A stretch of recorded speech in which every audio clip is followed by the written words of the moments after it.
Hello and welcome. This is all about Ukraine. Trends, global politics, and deep analytics made by Ukrainian journalists to the whole world. Is the Russian withdrawal from Kherson a deception plan? Where could more than 3 million Kyivans be relocated? And do we have to expect the military support reduction after the US elections? More of that right now. This is all about Ukraine. Like, share, subscribe.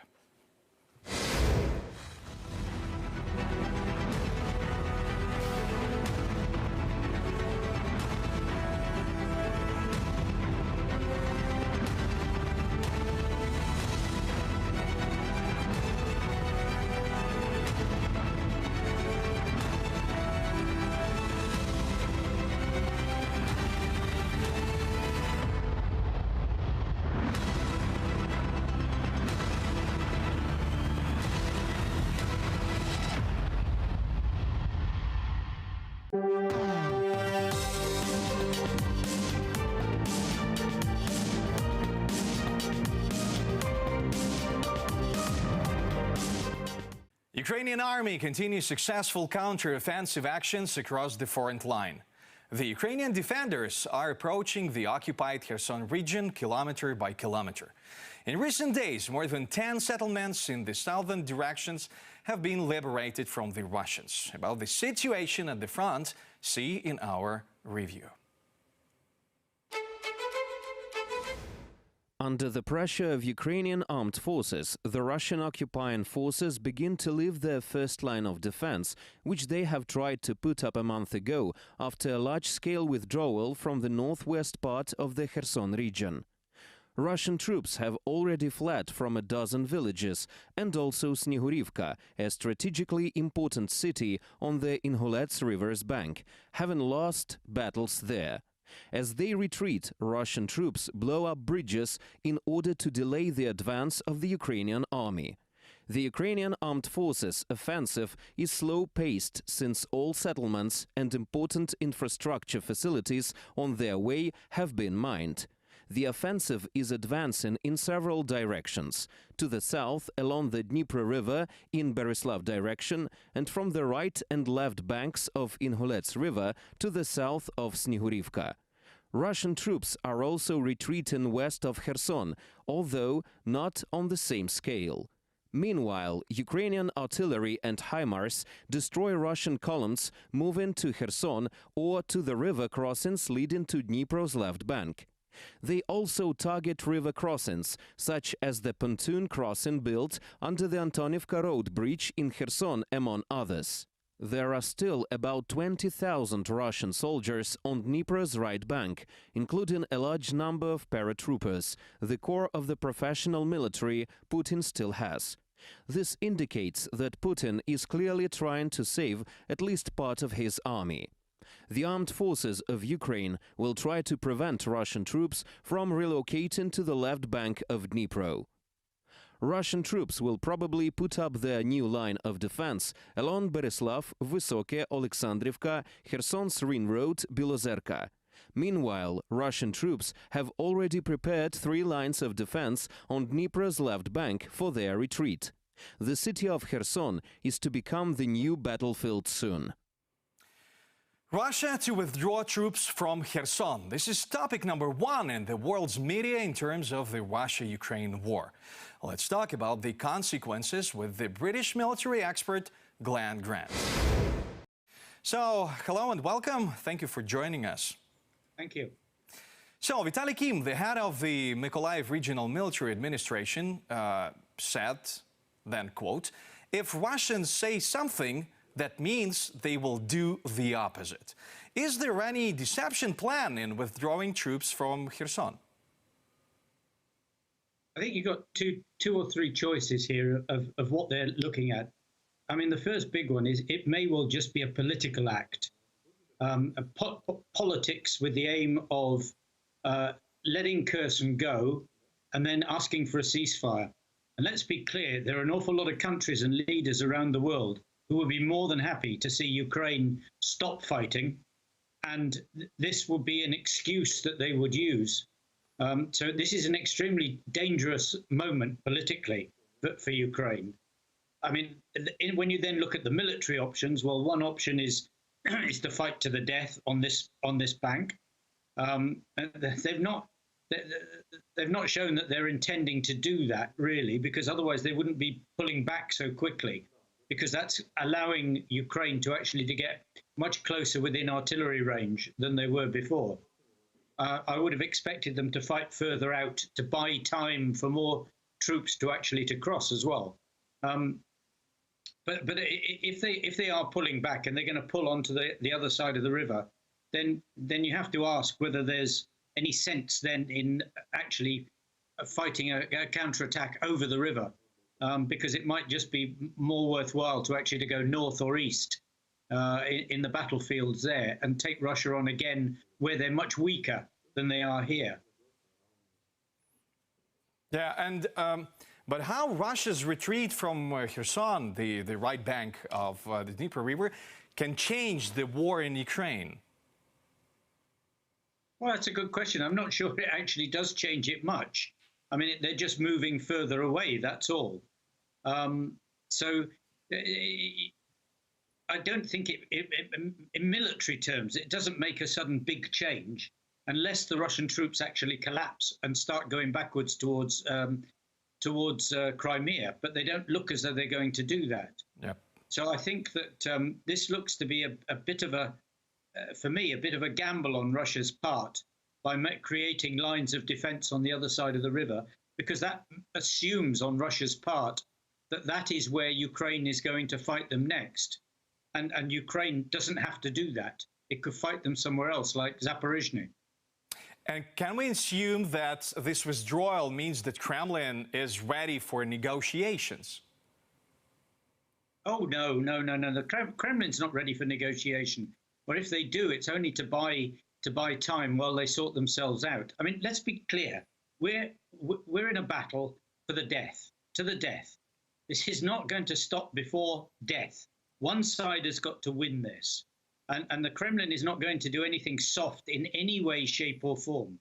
They will do everything they can to win, and the war will keep going. So if they want negotiations, it's just to get time so that they can come back again and kill more Ukrainians. Just to get some time, yeah. Thank you so much. Thank you for being with us today. Thank you. Thank you. Thank you one more time. That was Glen Grant, the British military expert, and this is all about Ukraine. Residents of the frontline territories on the border of the Mykolaiv and Kherson regions live without electricity, gas and water and under constant enemy fire. Despite the round-the-clock danger, dozens of people categorically do not want to leave their homes. Our journalists will tell how they prepare for winter and how they manage to remain optimistic in such situation. Until recently, the occupiers shelled the village of Shevchenkovo in the Mykolaiv region. We lived on the ground all the time, otherwise we would have died because fragments flew here very often. Everything in the house was strewn with fragments in glass, crushed stone, asphalt, even the tiles were cracked, and everything was bathing in the basement. The halls were covered with boards and foam. We get out of the situation as best we can. They shoot less now, woman says, but she still finds remnants of shells in her yard. Temporary calm she uses to the maximum. Lyubov with her husband have been collecting firewood for heating this winter. We have a small sawmill, but there is not enough electricity, very bad voltage. Therefore, we take saw and chop firewood together with my husband. We are stocking up. The government promised us a stove, so we are waiting for it. There will be something to light the fire. Shevchenkova has electricity and water, but no gas. However, residents aren't complaining. They are full of optimism. Why should we cry? We are on our land, and we should be happy because our defenders are gradually expelling the invaders. The closer to the front, the more difficult it is. We leave for the village, the name of which the Ukrainian military asks not to name. Now 25 people live there. Bread and humanitarian aid are delivered to us. Soldiers bring water. I would like to connect gas and electricity, because it is of course difficult without it. They say that the transformers have started to be repaired. We will see. I have already forgotten when that light was. I use the stove and somehow over winter. I am not going anywhere. Two daughters ask all the time. No, I won't go. I don't want to. Scary, of course. Both cluster and phosphorus shells they used. They are already used to shelling here. People were repeatedly asked to leave for a safer place, at least for the winter, but some, on the contrary, return. We repaired the roof a little bit, but the house is intact, so we returned. We were in Odessa, but we really wanted to go home. Our neighbor's house was more damaged, so of course they will not come soon. We will definitely not return until winter. Meter by meter, the Ukrainian military is liberating the southern regions, but the enemy should not be underestimated, they say. Russian occupation troops are preparing for defense. They will not surrender the right bank of the Dnipro just like that. But Ukraine is also very seriously preparing for the liberation of its territories. It will be a very tough confrontation. For one of our shells, Russians have at least 10. They have much more ammunition than we do. But thanks to the supplies of weapons given to us by foreign comrades, we equalize the artillery duel. We stand on the same level. We win with speed and precision. We hit much more accurately than they do. The Ukrainian military is also preparing for the cold weather. We are shown a trench of increased comfort, as they themselves joke. There is a stove here. Our defenders even set up a cafe and a bathroom. But on the front line, even hot tea is a luxury, because the enemy can notice the smoke and hit the position. Brave people of brave country. Mass missile attacks by Russians on the Ukrainian energy system may provoke a new wave of refugees to Europe. There were even reports in the media that the authorities are preparing for the possible evacuation of the residents of Kyiv, the capital. It's more than 3 million people. If such a scenario is really possible, where the Kyivans will evacuate and whether the import of electricity can help Ukraine avoid a total blackout. Our journalists find it out. The New York Times was the first to write about the possible evacuation of 3 million Kievs. Journalists had made such a conclusion after a conversation with Roman Tkachuk. Later, the head of the capital's municipal security department stated that his words were misunderstood. The civil protection system must be ready for various scenarios, but this does not mean that we are now preparing for evacuation. To respond efficiently, we must have a plan for all possible scenarios. However, the people of Kyiv are already discussing such an option and considering where they will go. But not many are ready to go abroad. I heard these statements. I understand everything. If necessary to evacuate, I will go to my parents in Khmelnytsky region. Abroad, no. Now is the time to be ready for everything, but I don't plan to leave Kyiv. I hope I won't have to leave. Where should all residents of Kyiv go? I don't think about going abroad. If it is half a day, well, then we will wait. But if it is long time, then maybe we will go to the country. I think the worst case scenario has been voiced, but I really want to believe in the best. Meanwhile, residents of the capital and other cities stock up on candles and get used to periodic power outages. Ukraine already went through this more than 20 years ago. The Bila Tserkov's hospital made its own flashlights from LEDs and batteries. They also have 2 generators of 5 and 55 kilowatts. So medical care is provided even in the absence of light, but preparing dinners for the sick has become a problem. There are electric stoves in the food block, which draw a lot of electricity. Therefore, we need an additional generator, and we asked the city authorities to help. At the end of October, the Energy Company of Ukraine ordered 1 megawatt from Slovakia to test the possibility of import. Currently, there is no need for such supplies, experts say, but in winter it may be required. The total technical possibilities of electricity import into Ukraine from the European Union is 600 megawatts. Deliveries are possible from Poland, Slovakia, Romania and Hungary. Although the last shouldn't be hoped for, given the support of Viktor Orban's government to Vladimir Putin. But the commercial possibilities agreed to Ukraine by the European Union of System Operators (ENTSO-E) were up to 400 megawatts for export and up to 500 megawatts for import at the end of October. This isn't enough to balance the Ukrainian energy system, considering the shutdown of the occupied Zaporizhzhia nuclear power plant and the shortage of coal in warehouses.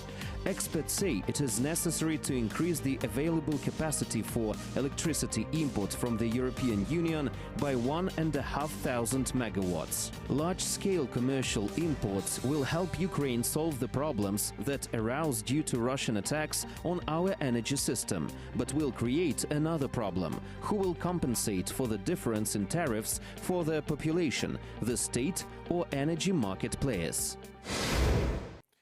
The operation of the energy system under constant attacks, risks and resources for resumption are the topics to discuss with Andreas Umland, the analyst at the Stockholm Center for Eastern European Studies. Good to hear. Thanks for having me. So, for the last week, all the media in Ukraine and the whole world are talking about the total blackout, especially in the capital of Ukraine, Kyiv. And there's a risk of evacuation of more than 3 million people from Kyiv. Is Europe ready for that or not? Well, what we see here is perhaps a repetition of what Putin already did a few years ago in Syria, when he was bombing Syria together with Assad and was then generating this flow of immigrants into the European Union, thereby then pressuring the European Union and also generating support for parties that were pro-Russian back then. So from the Russian point of view, that strategy certainly makes sense. And it could indeed happen that Kyiv will have to be evacuated if it cannot be any more supported with energy and heating and water. Yeah, but what should be the European response to that? Maybe some more resources, I don't know, supplies and generators, maybe some urgent programs to support. Well, we've seen already a number of announcements of the delivery of anti-aircraft weaponry, and some of it has already arrived. I suspect there will be more such weaponry, different anti-aircraft weapons. And also there is now an initiative from the G7 in which a number of countries have announced that they will support Ukraine in repairing its energy system and in helping Ukraine to secure at least some basic energy supply, electricity supply for Ukraine's cities. And how Europe is gonna support all the Ukrainians who already are in Europe? Because many of the authorities have already said that if you are abroad, please stay there at least till the end of March. Well, that is basically already in process. The refugees are being distributed in various countries, within, let's say, Germany, in various cities. There isn't by now a rather sophisticated system of help and support for these refugees. But of course, if there would be millions more, then indeed the European countries would be, the resources also of the countries in terms of living space, medical supplies, and so on would be stretched. I think that is also the speculation by Moscow to create here a pressure on the European Union, which will then translate into pressure on Kyiv to basically give away territories and to make some sort of compromise with Russia. Is there any fear among the European countries that there could be some blackouts and shutdowns in the European Union, in terms of the crisis, an energy crisis? Well, there's now in Germany an initiative of the most pro-Putinist, pro-Russian party, the so-called Alternative for Germany, a radical right-wing party that is trying to generate panic in Germany and that is reporting alleged blackouts in various German cities. But in fact, there's very little of that in Germany, perhaps some singular cases that for a couple of hours here and there are blackouts, because now also Europe's resources are stretched concerning energy, but there's no real energy danger, let's call it that way, for the European Union. I think that is a problem that is mainly now very relevant, unfortunately, for Ukraine. Thank you so much. Thank you for being with All About Ukraine. Due to Russian attacks on the Ukrainian power system, the demand for power generators has increased enormously. Local authorities are developing programs to help residents of multi-apartment buildings purchase expensive appliances. And foreign partners supply generators for critical objects of Ukrainian infrastructure. Let's shed some light on that in the upcoming review. Children's Corner, armchairs and bio-toilet. This is an underground parking lot of one of the Lviv high-rise buildings, which serves as a shelter for residents. After Russia started shelling Ukraine's energy infrastructure, people also bought an electric generator. The main task we set is the possibility of heating during long air alarms. We will be able to include 2 or 3 UFO heaters in it. Also charge gadgets, connect Wi-Fi. Additionally, if there is a long-term lack of water, we will be able to start the water pumps and give people water for at least an hour so that they can stock up. The 8-kilowatt generator was purchased by the Association of Co-Owners of an apartment building for approximately 60,000 hryvnias. We have a reserve fund. We saved on some expenses and had money. The Lviv City Council announced that it is ready to compensate apartment buildings up to 30,000 hryvnias for the purchase of generators, but powerful equipment is much more expensive. We have a developed scenario and can provide heat to the house if there is no electricity. However, our efforts will be in vain if the resident don't purchase a generator. Water pumps must also work in the house to have a water supply. How to help residents purchase generators, other cities are also thinking. Meanwhile, all Ukrainian hospitals which provide emergency care are already equipped with such facilities, the authorities report. In addition, foreign partners help Ukraine with electric generators. 17 European Union countries have already sent us 500,000 power generators. In particular, these are Italy, Poland, Slovakia, Finland and Germany. And now let's talk about the global politics, world trends, and the Ukrainian agenda in all the processes with our expert, Yuri Fizer, our global news editor. Nice to see you, Yuri. Nice to see you too, Vladimir. So how was the last week? Well, I would say this was quite a busy week with another busy week ahead. Russia continues to accuse West, with President Putin saying Western leaders want to weaken, divide and even destroy his country. Turkish President Recep Tayyip Erdogan convinced the Kremlin leadership to resume its participation in the UN-backed grain deal. Iran finally admitted it was selling its drones to Russia. North Korea strongly denied information that it has sold Russia its artillery munitions, and midterm elections to the US Congress. Oh, that's cool. And what about the elections in the United States of America? Well, Americans on Tuesday cast their final ballots in closely fought elections that will determine whether Republicans win control of Congress.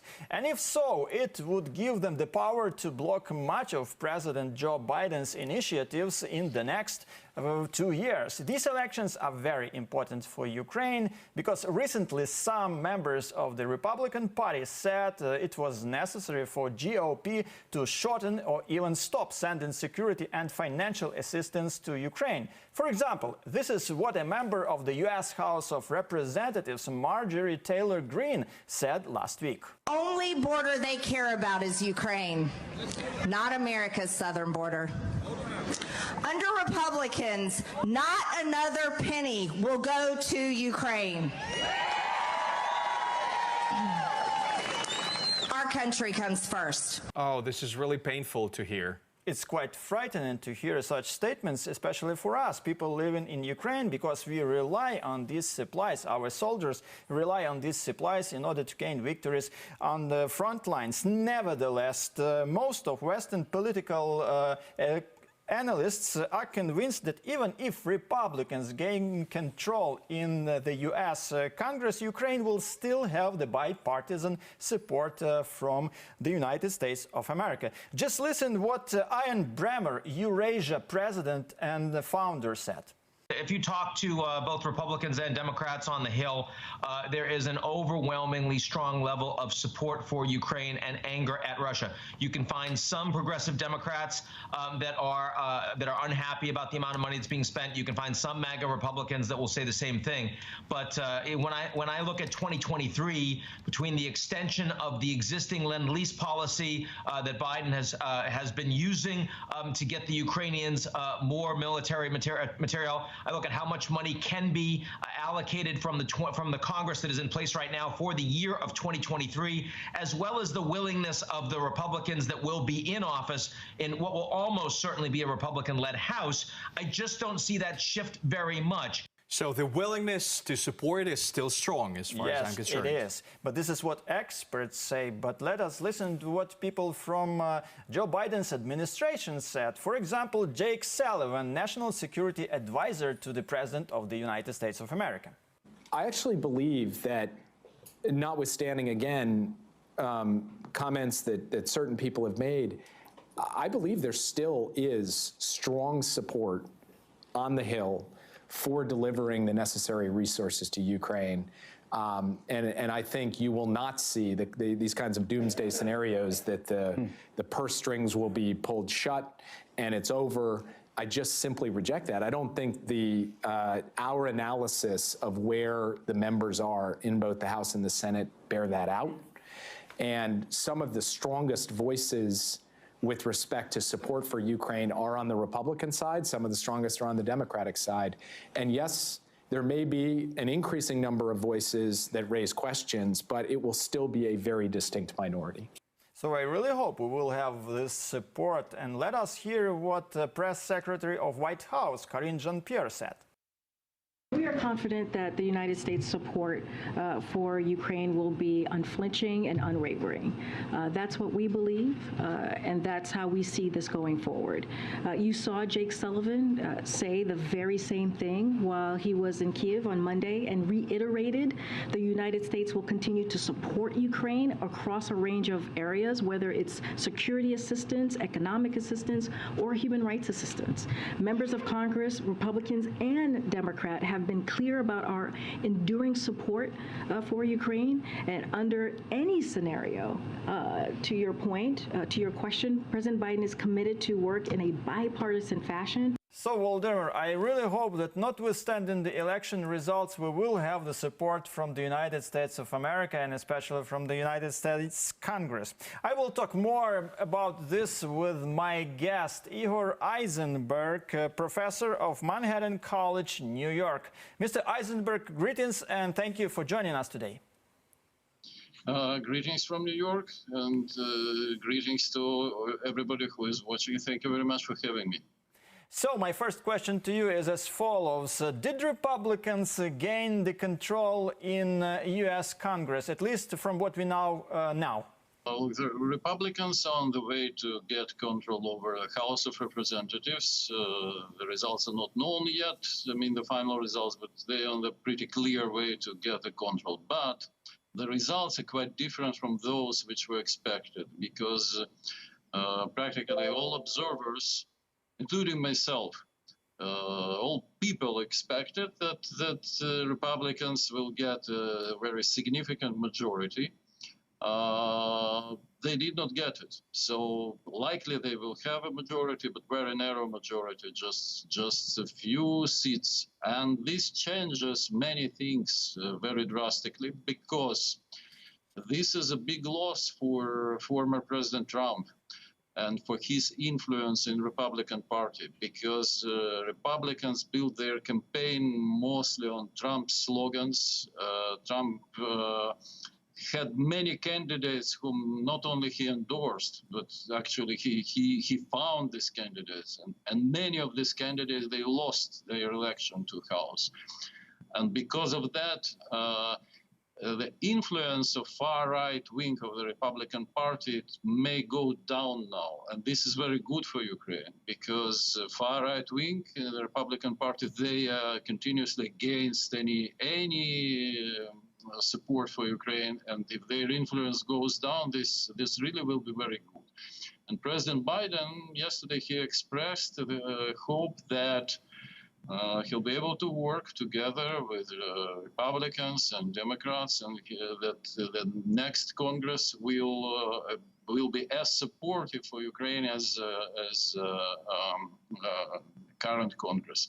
And so I really hope very much that the results are good for Ukraine, because the things could be worse if too many far-right Republicans were elected. But this did not happen. It seems that there will be maybe about the same number. If you think now there are 57 far-right guys in the House, there will be about the same 57. Maybe even less. And with regard to Senate, we still don't know results, and likely the results will be known in December, when there will be runoff round in Georgia. And we really hope here in Ukraine that the support from the United States of America will be the same as we had before. One more question, Mr. Aizenberg. A few words about Russian nuclear threats.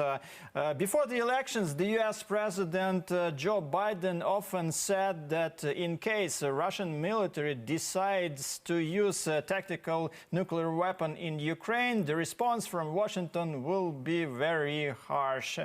Will this remain unchanged after the elections? Yes, I'm absolutely sure this will remain unchanged, and because President Biden repeated that several times, and National Security Advisor Jake Sullivan, he also repeated that several times, even using very strong words, because several times he said that there will be absolutely catastrophic consequences for Russia if Russia will do that. So, and we know now that Jake Sullivan had some consultations with Patrushev and with Ushakov, Putin's foreign policy advisor, and then it's clear, because when Sullivan said before that what will happen if Russia uses nuclear weapons, it was delivered to the highest levels of Russian government, and now it's clear how it was delivered. So this will not change. I believe that absolutely this cannot change. Okay, thank you. Thank you very much for all the help we have from the United States of America. And thank you, Mr. Aizenberg, for joining us today. Igor Aizenberg, professor of University Manhattan College, New York. So, as we heard, the United States of America, Volodymyr, will still help us as they did it before. Yeah, it's really good to hear. But let's get back to the European continent. Will the election process affect much of the European Union? Well, I must say, Volodymyr, that it is not as bad as we thought. Europe exhaled with relief amid a weak Republican result in the elections to the United States Congress. European officials were most worried about efforts aimed at isolating Russia and reducing aid to Ukraine's army. Experts warned that the next 2 years could still be very difficult for US-European relations. Even though a Republican wave may not appear this year, Europeans know that the end of Trump and Trumpism has not yet arrived. Therefore, they must draw up plans accordingly. In recent weeks, many European observers have projected that the GOP would easily take control of both chambers of Congress, but it didn't happen. So I must say, Volodymyr, that Europe in general supports us in our rightful fight against Russian aggression, and they provide us with all the necessary humanitarian, financial and military assistance we need. Some countries give us more, and these countries are mostly those situated in the eastern part of Europe, because people living there know what it means to live under the Russian oppression, occupation, and they know quite well what to do in this situation. Prime Minister of Estonia, Kaja Kallas, let's hear what she says.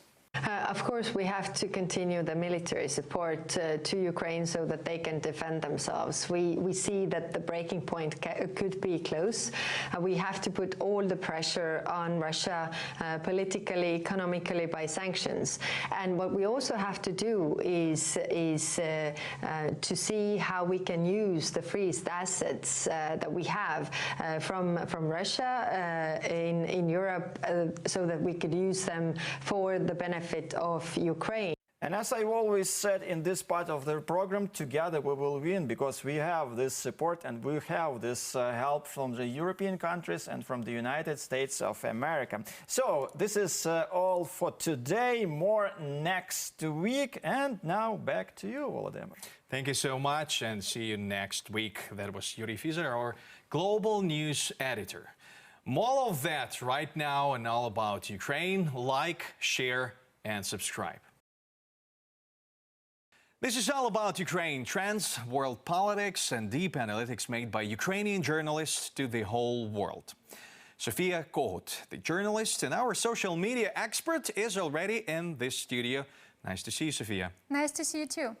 So how do Russian authorities explain the withdrawal from the right bank of Kherson region? Well, this time Russia is not just lying, but also eliminating own collaborators. Let's hear more details. Russian army occupied the Kherson region in the south of Ukraine during the first days of full-scale invasion. Since then, local citizens have been suffering from Russian terror.